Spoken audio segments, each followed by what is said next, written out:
আৰম্ভ কৰিছোঁ দশম শ্ৰেণীৰ বিজ্ঞানৰ পোহৰৰ প্ৰতিফলনৰ দ্বিতীয় খণ্ড। গোলাকাৰ দাপোনৰ দ্বাৰা প্ৰতিবিম্ব গঠন। ইমেজ ফৰ্মেশ্যন বাই স্ফেৰিকেল মিৰৰ্ছ। গোলাকাৰ দাপোনত গঠিত প্ৰতিবিম্বৰ প্ৰকৃতি, অৱস্থান আৰু আকাৰ আদি দাপোনখনৰ মেৰু, ফকাছ আৰু ভাস্কেন্দ্ৰৰ সাপেক্ষে লক্ষ্যবস্তুৰ অৱস্থানৰ ওপৰত নিৰ্ভৰ কৰে।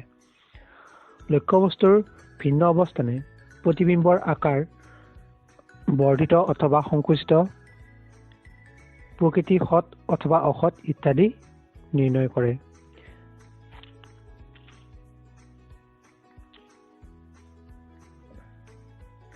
পৰীক্ষাগাৰত এখন অৱতল দাপোনৰ বাবে লক্ষ্যবস্তুৰ ভিন্ন অৱস্থানত গঠন হোৱা প্ৰতিবিম্বৰ গঠন, আকাৰ, প্ৰকৃতি আদি অধ্যয়ন কৰা হয়।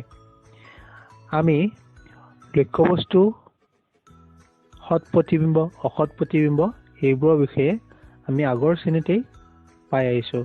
লক্ষ্যবস্তু হ'ল দাপোনৰ সন্মুখত ৰখা যিকোনো বস্তুক আমি লক্ষ্যবস্তু বুলি কওঁ। সৎ প্ৰতিবিম্ব আৰু অসৎ প্ৰতিবিম্বৰ মাজৰ পাৰ্থক্য আমি আগৰ শ্ৰেণীতেই পাই আহিছোঁ। গতিকে এতিয়া আমি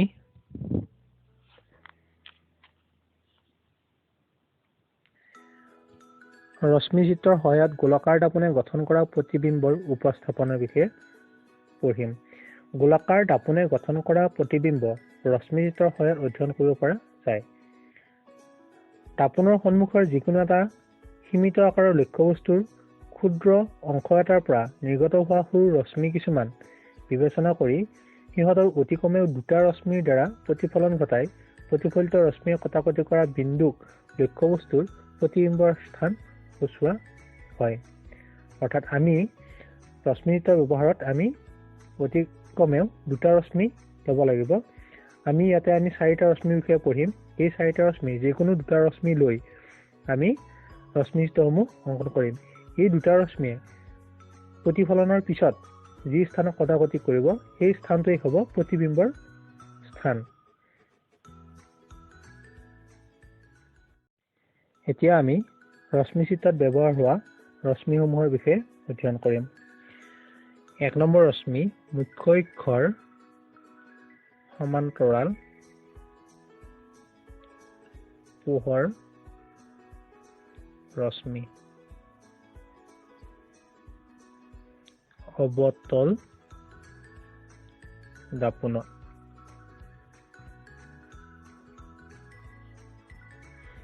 আমি অৱতল দাপোন এখন আঁকিলোঁ।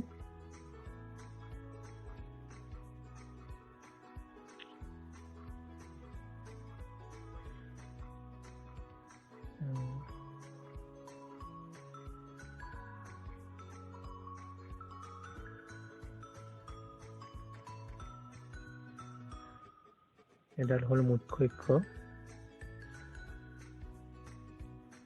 মেৰু MN অবাক্ষৰ। আমি ফকাছ আৰু ভাস্কেন্দ্ৰৰ বাবে জোখ লৈ ল'লোঁ। F focus, C ভাস্কেন্দ্ৰ। এতিয়া মুখ্য অক্ষৰ সমান্তৰাল যিটো পোহৰ ৰশ্মি, এই পোহৰ ৰশ্মিটো প্ৰতিফলনৰ পিছত ফকাছৰ মাজেদি পাৰ হৈ যায়। অৰ্থাৎ অৱতল দাপোনত মুখ্য অক্ষৰ সমান্তৰাল পোহৰ ৰশ্মি ফকাছৰ মাজেদি পাৰ হৈ যায়। আকৌ উত্তল দাপোনত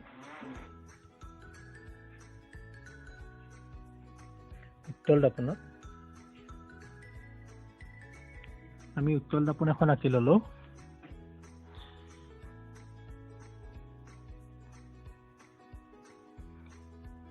উত্তল দাপোনখন আঁকিলোঁ।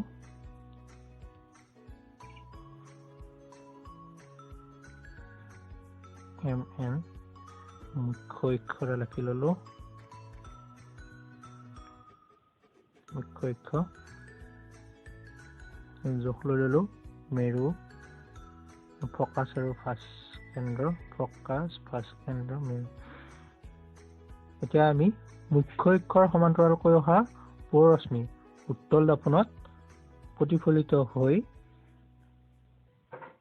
উত্তল দাপোনৰ ফকাছৰ পৰা অপহাৰী হোৱা যেন লাগিব। ফকাছৰ পৰা অপহাৰী হোৱা যেন লাগিব। বাহিৰৰ দিশলৈ গুচি যাব, কিন্তু আমি দেখাত ফকাছৰ পৰা অপহাৰী হোৱা যেন দেখা পাম। এইটো হ'ব 2 নম্বৰ। 2 নম্বৰত ফকাছৰ মাজেৰে আপতিত হোৱা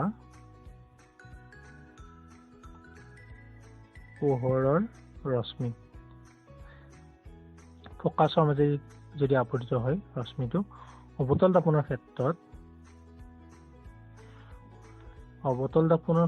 আমি অৱতল দাপোনখন আঁকি থাকোঁ। অৱতল দাপোনৰ ক্ষেত্ৰত ফকাছৰ মাজেদি যোৱা ৰশ্মি মুখ্য অক্ষৰ সমান্তৰাল হয়। আমি মুখ্য অক্ষৰটো লিখি লওঁ।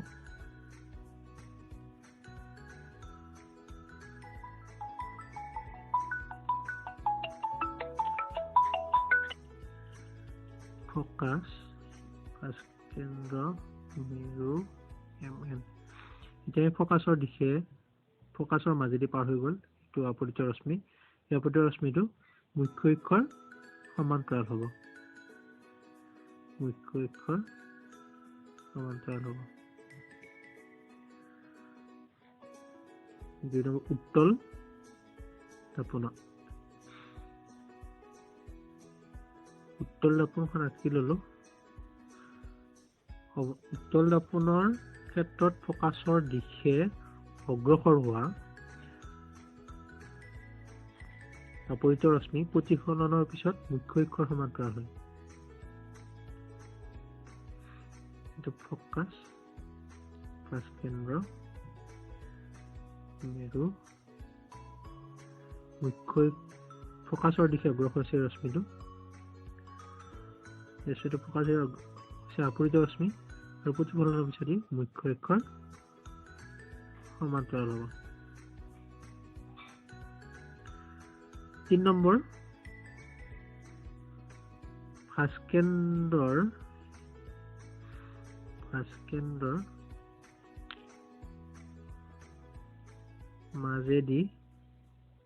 মাজেৰে আপতিত হোৱা পোহৰৰ ৰশ্মি।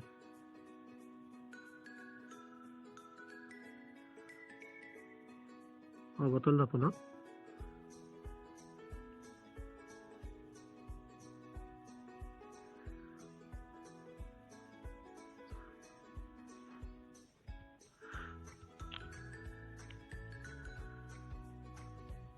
দাপোনত ভাস্কেন্দ্ৰৰ মাজেদি যোৱা ৰশ্মি প্ৰতিফলনৰ পিছত একে পথেদিয়ে ঘূৰি যায়। মুখ্য অক্ষৰ কিছু মেৰু, ফকাছ, ভাস্কেন্দ্ৰ। এতিয়া ভাস্কেন্দ্ৰৰ মাজেদি পাৰ হৈ যোৱা এই আপতিত ৰশ্মিটো প্ৰতিফলনৰ পিছত কোনো দিশৰ পৰিৱৰ্তন নঘটাকৈ একে পথেদিয়ে ঘূৰি যাব। উত্তল দাপোনৰ ক্ষেত্ৰত উত্তল দাপোনখন আঁকিলো।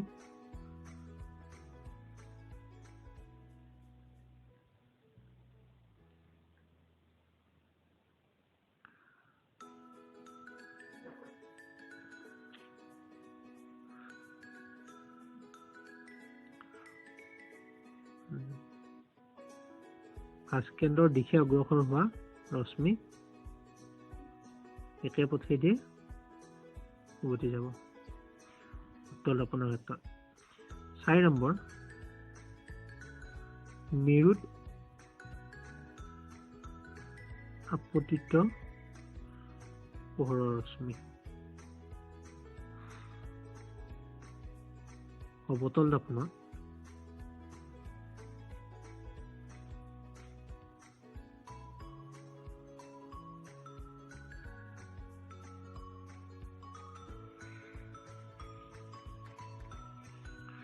মুখ্য অক্ষৰ সাপেক্ষে হেলনীয়াকৈ দাপোনৰ মেৰুলৈ অহা আপতিত পোহৰ ৰশ্মি অৱতল দাপোনত পোহৰৰ প্ৰতিফলনৰ নিয়ম মানি হেলনীয়াকৈ প্ৰতিফলিত হ'ব। তো আমাৰ ৰশ্মি আহিছিল মেৰুত হেলনীয়াকৈ আহিছিল আৰু হেলনীয়াকৈ প্ৰতিফলিত হ'ল। উত্তল দাপনৰ ক্ষেত্ৰত উত্তল দাপনতো ঠিক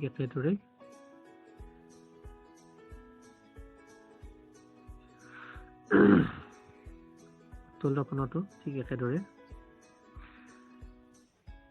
মেৰুত আপৰিত ফকাছ মুখ্য অক্ষৰ হেলনীয়াকৈ মেৰুত আপতিত পোহৰ ৰশ্মি হেলনীয়াকৈ প্ৰতিফলিত হ'ব। এই চাৰিটা ৰশ্মি যিকোনো দুটা লৈ আমি ৰশ্মিটো অংকন কৰোঁ। এতিয়া আমি অৱতল দাপনত প্ৰতিবিম্বৰ গঠন সম্পৰ্কে পঢ়িম। লক্ষ্যবস্তুৰ ভিন্ন অৱস্থানৰ কাৰণে অৱতল দাপনত প্ৰতিবিম্বৰ গঠন কি হয় তাৰ বিষয়ে অধ্যয়ন কৰিম। 1 নম্বৰ, লক্ষ্যবস্তু অসীম দূৰত্বত।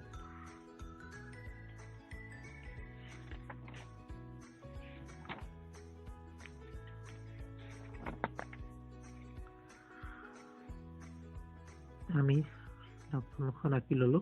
মুখ্য অক্ষৰ সমান্তৰাল পোহৰ ৰশ্মি এইটো আহিছে, আহি ফকাছৰ মাজেদি পাৰ হৈ যাব 1 নম্বৰ ৰশ্মিলৈ। মন কৰিব যে ৰশ্মিটো সমূহ পৰিষ্কাৰ হোৱা প্ৰয়োজনীয়। মুখ্য অক্ষৰ সমান্তৰাল পোহৰ ৰশ্মি এইটো যাব ফকাছৰ মাজেদি। আমি দেখিলো যে দুটা ৰশ্মি ফকাছত কটাকটি কৰিছে, অৰ্থাৎ প্ৰতিবিম্ব ফকাছত গঠন হ'ব। প্ৰতিবিম্বটো অতি সংকুচিত বিন্দু আকাৰৰ হত আৰু ওলোটাকৈ গঠন হ'ব। 2 নম্বৰ, লক্ষ্যবস্তু টুৱাইচ এফ বা ফাঁচকেন্দ্ৰ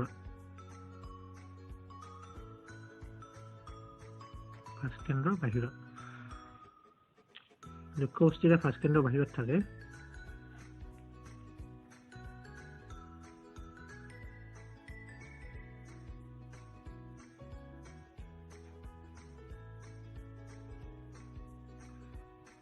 আঁকিলো আমি।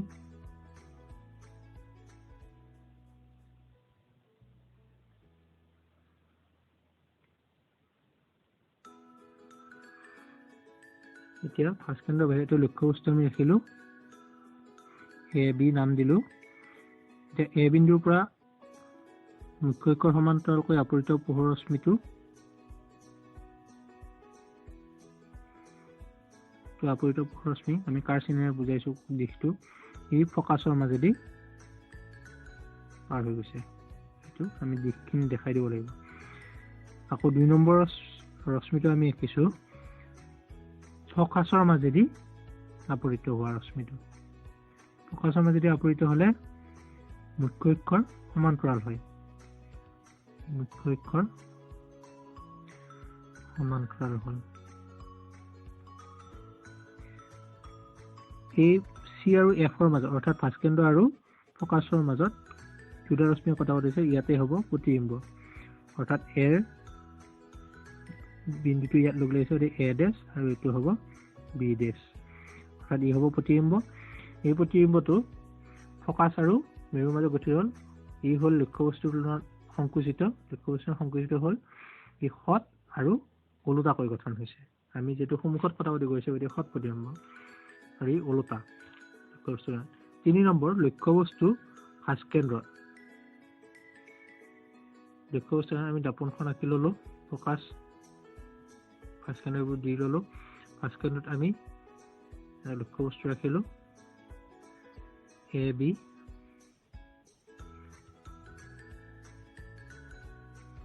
মুখ্য অক্ষৰ সমান্তৰাল পোহৰ ৰশ্মি ই ফকাছৰ মাজেদি পাৰ হৈ গ'ল।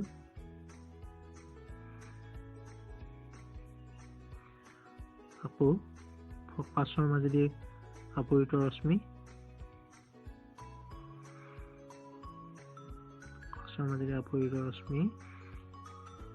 মুখ্য অক্ষৰ সমান্তৰাল হ'ল।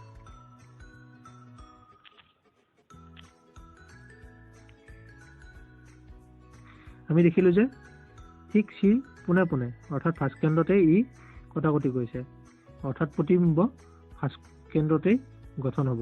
ফাৰ্ষ্ট কেন্দ্ৰত ৰখা লক্ষ্যবস্তুৰ কাৰণে প্ৰতিবিম্ব ফাৰ্ষ্ট কেন্দ্ৰত গঠন হ'ব এ ডেছ বি ডেছ,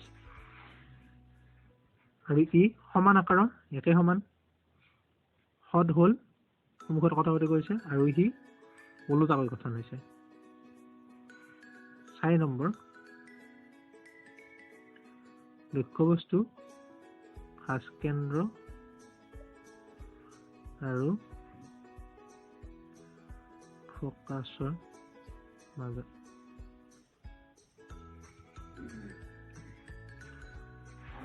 ফাৰ্ষ্ট কেন্দ্ৰ আৰু ফকাছৰ মাজত আমি এটা কথা এইখিনিতে লক্ষ্য কৰা প্ৰয়োজনীয়, এ বি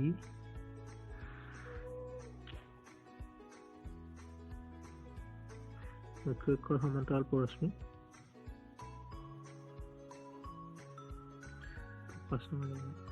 আমি এইখিনিতে লক্ষ্য কৰিলে দেখিম যে আমি ফকাছ অসীমৰ পৰা যিমানে ওচৰলৈকে প্ৰথমতে ফকাছত গঠন হ'ল, তাৰপিছত আমি লক্ষ্যবস্তুটো যিমানে ওচৰলৈকে আনিছোঁ প্ৰতিবিম্বটো সিমানে ফকাছৰ পৰা পিছৰ ফালে গঠন হৈ গৈ আছে।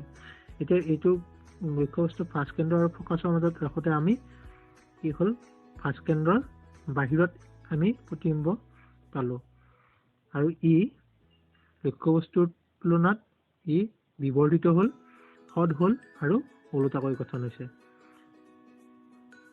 4 নম্বৰ, লক্ষ্যবস্তু এইবাৰ আমি ৰাখিম ফকাছত। আমি দেখিছোঁ প্ৰথম ছবিটোত আমি চালে দেখিম ফকাছত, তাৰপিছত ফকাছৰ পৰা কিছু পিছলৈ গঠন হৈ ফকাছৰ ফাৰ্ষ্ট কেন্দ্ৰতে গঠন হ'ল, নেক্সট ফাৰ্ষ্ট কেন্দ্ৰৰ বাহিৰত গঠন হৈছে। এইবাৰ আমি ক'ত গঠন হৈ চাওঁ, ফকাছত আমি ৰাখিলোঁ লক্ষ্যবস্তুটো।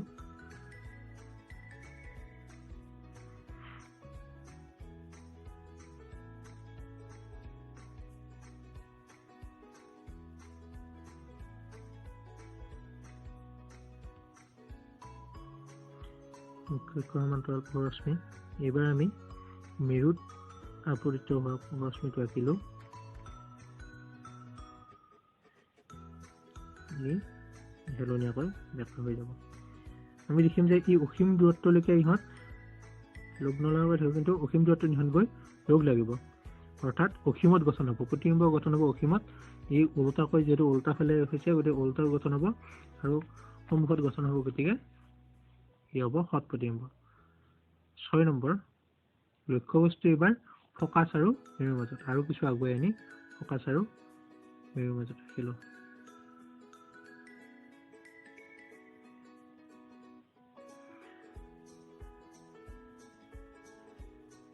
এই পজিশ্যনত আমি এই স্থানত আমি যিটো ৰশ্মিটো অংকন কৰিম সেইটো বহুত ইম্পৰ্টেণ্ট হয়, আৰু এই ছবিটো বা এই ছবিৰ লগত জড়িত বহুতো প্ৰশ্ন পৰীক্ষাসমূহত আহি থাকে, গতিকে এইটো ভালদৰে মন কৰাটো প্ৰয়োজনীয়। মুখ্য অক্ষৰ সমান্তৰাল ৰশ্মি ফকাছৰ মাজেদি গ'ল, এইবাৰ ফাৰ্ষ্ট কেন্দ্ৰৰ মাজেদি পাৰ হৈ যোৱা পোহৰ ৰশ্মি ফাৰ্ষ্ট কেন্দ্ৰ। এই ৰশ্মিটো আমি দেখিম যে আমি দেখিলোঁ যে ই অসীম দূৰত্বলৈকে ই কি হ'ব, ইহঁত অপহাৰী হৈ গৈছে, সন্মুখত অপহাৰী হৈছে, গতিকে সন্মুখত লগ লগাৰ কোনো চান্স নাই, গতিকে ইহঁতক আমি পিছফালে বঢ়াই দিছোঁ। ইহঁতক যদি আমি পিছফালে বঢ়াই দিওঁ, অৰ্থাৎ আপাতভাৱে ইহঁতক আমি কটাকটি কৰিবলৈ যদি চাওঁ, ইহঁতে কিছু দূৰত আপাতভাৱে কটাকটি কৰিছে, এই স্থানটো আপাতভাৱে কটা হৈছে। এই স্থানত ইহঁতে থিয়কৈ এটা প্ৰতিবিম্ব গঠন কৰে, অৰ্থাৎ আন বাকী গোটেইবোৰতকৈ ই পৃথক, এ ডেছ বি ডেছ, অৰ্থাৎ মেৰু আৰু ফকাছৰ মাজত ৰখা লক্ষ্যবস্তুৰ কাৰণে প্ৰতিবিম্ব অসৎ থিয় প্ৰতিবিম্ব গঠন হয়, ই দাপোনখনৰ পিছফালে গঠন হ'ব। এই ছবিটো আৰু লক্ষ্যবস্তু ফাৰ্ষ্ট কেন্দ্ৰ, এই দুয়োটা পজিশ্যন সচৰাচৰ পৰীক্ষাবোৰত দি থকা হয়। ৰশ্মিযুক্ত সহায়ত আমি অৱতল দাপনত গঠন হোৱা প্ৰতিবিম্বৰ বিষয়ে পঢ়িলোঁ। এইবাৰ আমি অৱতল দাপনত ব্যৱহাৰৰ বিষয়ে কিছু পঢ়োঁ। অৱতল দাপনৰ ব্যৱহাৰ 1 নম্বৰ পোহৰৰ এক শক্তিশালী সমান্তৰাল কিৰণ উপলব্ধ কৰাৰ উদ্দেশ্যে অৱতল দাপনক টৰ্চ লাইট, চাৰ্চ লাইট, গাড়ীৰ হেডলাইট আদিত ব্যৱহাৰ কৰা হয়। অৰ্থাৎ আমি এটা সমান্তৰাল কিৰণ উপলব্ধ কৰিবৰ কাৰণে আমি এইবোৰত অৱতল দাপন ব্যৱহাৰ কৰোঁ। দাঢ়ি খুৰোৱা দাপোন হিচাপে অৱতল দাপোন ব্যৱহাৰ কৰা হয়। কাৰণ অৱতল দাপোনত মুখমণ্ডলৰ এটা ডাঙৰ প্ৰতিবিম্ব গঠন কৰিব পৰা যায়। আমি ৰশ্মিসমূহৰ পৰা গম পালোঁ যে অৱতল দাপোনৰ দ্বাৰাই কি হয়, এটা ডাঙৰ প্ৰতিবিম্ব গঠন কৰিব পৰা যায় বা বিভিন্ন স্থানত ৰাখি আমি ডাঙৰ সৰু ইত্যাদি ধৰণৰ আমি প্ৰতিবিম্ব গঠন কৰিব পাৰোঁ। সেয়া দাঢ়ি খুৰোৱা দাপোন হিচাপে আমি অৱতল দাপোন ব্যৱহাৰ কৰোঁ, যিয়ে আমাৰ দাঢ়ি খুৰোৱা কৰ্মত আমাক সহায় কৰে। 3 নম্বৰ, দন্ত চিকিৎসকসকলে ৰোগীৰ দাঁতৰ প্ৰতিবিম্ব ডাঙৰকৈ প্ৰত্যক্ষ কৰিবলৈ অৱতল দাপোন ব্যৱহাৰ কৰে। 4 নম্বৰ, সৌৰভাটিত সূৰ্যৰ পোহৰ কেন্দ্ৰীভূত কৰি তাপ উৎপন্ন কৰিবলৈও অৱতল দাপোন ব্যৱহাৰ কৰা হয়। এবাৰ আমি উত্তল দাপনত গঠন হোৱা প্ৰতিবিম্বৰ বিষয়ে অধ্যয়ন কৰিম। উত্তল দাপনত আমি মাত্ৰ 2টা পজিশ্যনৰ কাৰণে 2টা স্থানত আমি লক্ষ্যবস্তু ৰাখি ইয়াৰ ৰশ্মিটো অংকন কৰিম। লক্ষ্যবস্তু অসীম দূৰত্বত।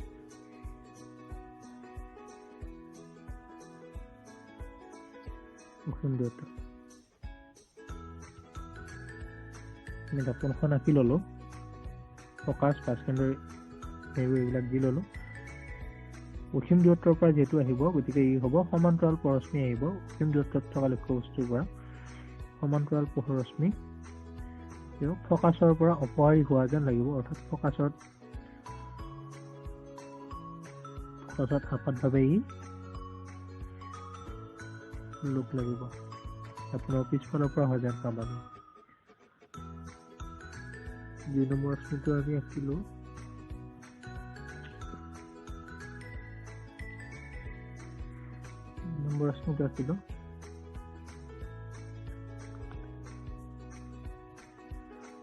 অৰ্থাৎ ফকাছতে ইহঁতে কি কৰিব, কটাকটি কৰিব, আমি দেখিলোঁ। গতিকে অসীম দূৰত্বত ৰখা লক্ষ্যবস্তুৰ কাৰণে উত্তল দাপনত ফকাছত, দাপনৰ পিছফালে ফকাছত কি হ'ব, প্ৰতিবিম্বটো গঠন হ'ব। ই অতিশয় সংকুচিত হ'ব বা বিন্দু আকাৰত অসৎ হ'ব আৰু থিয়কৈ গঠন হ'ব।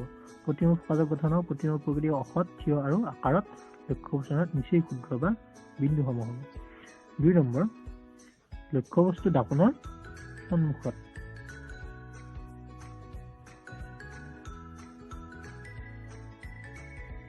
অসীম দূৰত্ব আৰু মেৰুৰ মাজত বুলিও ক'ব পাৰোঁ। দাপনৰ সন্মুখত অসীম দূৰত্ব আৰু মেৰুৰ মাজত যদি ৰাখোঁ, দাপনখন আঁকি ল'লোঁ আমি এ বি লক্ষ্যবস্তুটো আমি দাপন মেৰু আৰু অসীমৰ মাজত ৰাখিলোঁ।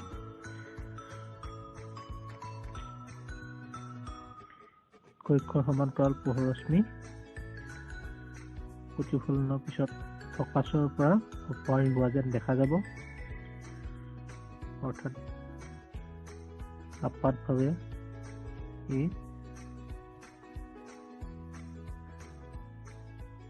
এইবাৰ আমি ফাৰ্ষ্ট কেন্দ্ৰৰ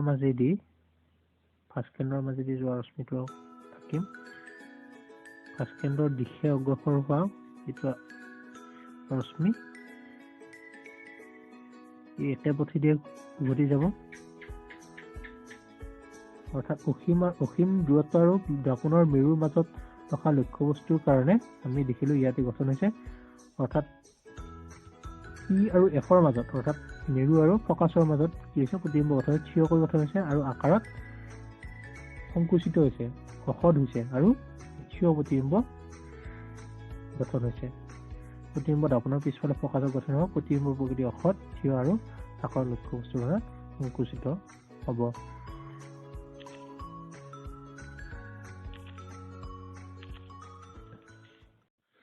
আমি উত্তল দাপনত গঠিত প্ৰতিবিম্বৰ বিষয়ে পঢ়ি আহিলোঁ। এতিয়া আমি উত্তল দাপনৰ ব্যৱহাৰৰ বিষয়ে জানো। সাধাৰণতে গাড়ী পিছলৈ চোৱা দাপোন হিচাপে উত্তল দাপোন ব্যৱহাৰ কৰা হয়। উত্তল দাপোনত সৰুকৈ হ'লেও সদায় থিয় প্ৰতিবিম্ব গঠন কৰে। আমি ৰশ্মিস্তম্ভত দেখিলোঁ। তাৰোপৰি দাপোনখন বাহিৰলৈ বেঁকা হোৱাৰ বাবে ইয়াৰ দৃষ্টিক্ষেত্ৰখন সমতল দাপোনতকৈ বহল হয়, যাৰ বাবে গাড়ী চালকজনে পিছফালৰ যান বাহন চাই নিৰাপদে গাড়ীখন চলাই লৈ যাব পাৰে। এতিয়া আমি প্ৰশ্নাৱলী আলোচনা কৰোঁ। 1 নম্বৰ প্ৰশ্ন আছে অৱতল দাপোনৰ মুখ্য প্ৰকাশৰ সংজ্ঞা দিয়া। অৱতল দাপোনৰ মুখ্য অক্ষৰ সমান্তৰালকৈ আৱৰিত হোৱা পোহৰ ৰশ্মিসমূহে প্ৰতিফলনৰ পিছত মুখ্য অক্ষৰ এটা নিৰ্দিষ্ট বিন্দুত কটাকটি কৰে। এই বিন্দুটোকে অৱতল দাপোনৰ মুখ্য প্ৰকাশ বোলে। 2 নম্বৰ প্ৰশ্ন আছে গোলাকাৰ দাপোন এখনৰ ভাঁজ ব্যাসাৰ্ধ 20 চেণ্টিমিটাৰ। ইয়াৰ প্ৰকাশ দৈৰ্ঘ্য কিমান? দিয়া আছে কি ভাঁজ ব্যাসাৰ্ধ R ইকুৱেল 20 চেণ্টিমিটাৰ। আমি জানো যে ভাঁজ ব্যাসাৰ্ধ ফকাছৰ দুগুণ। এই প্ৰথম খণ্ডতে আমি এই বিষয়ে পঢ়িছোঁ। অৰ্থাৎ R equal to twice F। এটাকে কি হ'ব F ইকুৱেল R/2। যিহেতু R ৰ মান আমাক দিয়া আছে কিমান 20 চেণ্টিমিটাৰ, গতিকে R ঠাইত 20 চেণ্টিমিটাৰ লিখিলোঁ আৰু বাই 2। এতিয়া আমি কটাকটি কৰিলোঁ। কটাকটি কৰাৰ ফলত কিমান হ'ল 10 চেণ্টিমিটাৰ হ'ল। 2ৰে 20ক কাটিলোঁ 10। এটাকে ফকাছ দৈৰ্ঘ্য হ'ব কিমান 10 চেণ্টিমিটাৰ। 3 নম্বৰ প্ৰশ্নত আছে এখন দাপোনৰ নাম কোৱা যিখনে থিয় আৰু বিবৰ্ধিত প্ৰতিবিম্ব গঠন কৰে। আমি ৰশ্মিস্তসমূহ অংকন কৰাৰ ক্ষেত্ৰত দেখিছিলোঁ অৱতল দাপোনৰ ফকাছ আৰু মেৰুৰ মাজত যেতিয়া লক্ষ্যবস্তুটো থাকে তেতিয়া প্ৰতিবিম্বটো দাপোনৰ পিছফালে থিয় আৰু বিবৰ্ধিত ৰূপত পাব পাৰোঁ।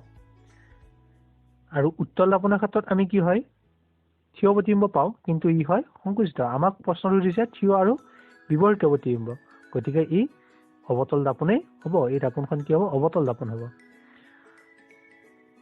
4 নম্বৰ প্ৰশ্ন আছে গাড়ীৰ পিছফাললৈ চোৱা দাপোন হিচাপে উত্তল দাপোন কিয় পচন্দ কৰা হয়? উত্তল দাপোনখন সৰুকৈ হ'লেও সদায় থিয় প্ৰতিবিম্ব গঠন কৰে। তাৰোপৰি দাপোনখন বাহিৰলৈ বেঁকা হোৱাৰ বাবে ইয়াৰ দৃষ্টিক্ষেত্ৰ সমতল দাপোনতকৈ বহল হয়, যাৰ বাবে গাড়ী চালকে পিছফালৰ যান বাহন চাই নিৰাপদে গাড়ী চলাব পাৰে। সেয়ে গাড়ীৰ পিছফালে চোৱা দাপোন হিচাপে উত্তল দাপোন ব্যৱহাৰ কৰা হয়। আমি এই প্ৰশ্নৰ উত্তৰসমূহ আমাৰ ব্লগত দিয়া আছে, তাৰ পৰাই আমি ল'ব পাৰিম। আমাৰ ব্লগৰ লিংক ডেছক্ৰিপশ্যনত দিয়া থাকিব, তোমালোকে গৈ তাৰ পৰা টুকি ল'ব পাৰিবা। ধন্যবাদ।